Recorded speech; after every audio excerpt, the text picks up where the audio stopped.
Fouad El Khoury, vous avez choisi pour coup de cœur Le semeur de peste de Gesualdo Bufalino. Qu'est-ce qui vous a séduit dans ce classique?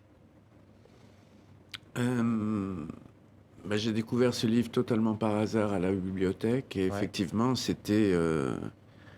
a été un coup de poignard.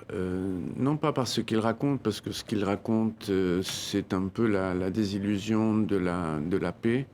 C'est écrit dans les années 50, Ouais. donc il revient de la guerre, il s'attend à ce que tout soit formidable et en fait, rien ne l'est. Mais c'est le style qui est extraordinaire. Ouais. Chaque mot, chaque phrase est tellement forte qu'on n'a pas envie que ça finisse. Et il n'a écrit que 2 livres. J'ai lu le second qui est moins bien. Mais celui-là est vraiment... ça a été un choc pour moi et j'ai jamais oublié ni le nom de l'auteur ni le titre du livre. Un choc et un coup de cœur littéraire de Fouad El Khoury. Adila Bendimerad, pour vous, il s'agit de La Baignoire et des Ateliers Sauvages, 2 adresses désormais incontournables pour les artistes d'Alger et pas seulement. Pourquoi ce coup de cœur? Mais c'est vraiment un gros coup de cœur et un gros coup de joie quand ces lieux ont ouvert. D'abord la baignoire et ensuite les ateliers sauvages. C'est des lieux qui exposent des artistes plasticiens algériens en particulier pour l'instant, mais ça a été pour nous l'occasion déjà d'occuper, parce qu'on dit souvent à Alger on n'a pas où aller, et que Samir Toumi pour la baignoire et Wassila Tamzali qui ont eu le courage de créer des espaces comme ça en s'ancrant dans la ville, en prenant des bâtisses finalement. Là, pour la baignoire, c'est un grand appartement. Pour les ateliers sauvages, c'est un hangar. Et prendre ces lieux, en faire des rendez-vous culturels, artistiques incontournables, c'est se réapproprier notre ville.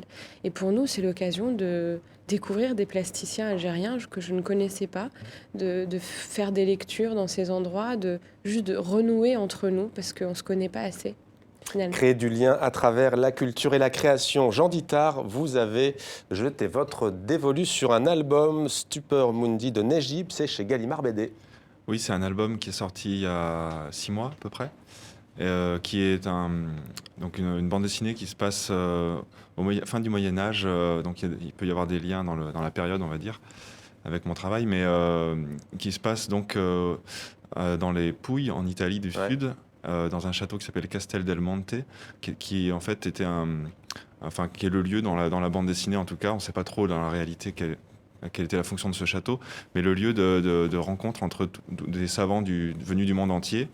Et l'histoire raconte notamment un savant arabe qui vient de Bagdad et qui va s'appuyer sur les recherches de Al-Hazen. Alors je ne sais pas comment on dit en arabe le nom de ce savant mathématicien donc il y a très longtemps, qui s'intéressait à la lumière, en fait, à la théorie de la vision par la lumière, et qui avait conçu la première caméra obscura, c'est-à-dire l'ancêtre de l'appareil photographique.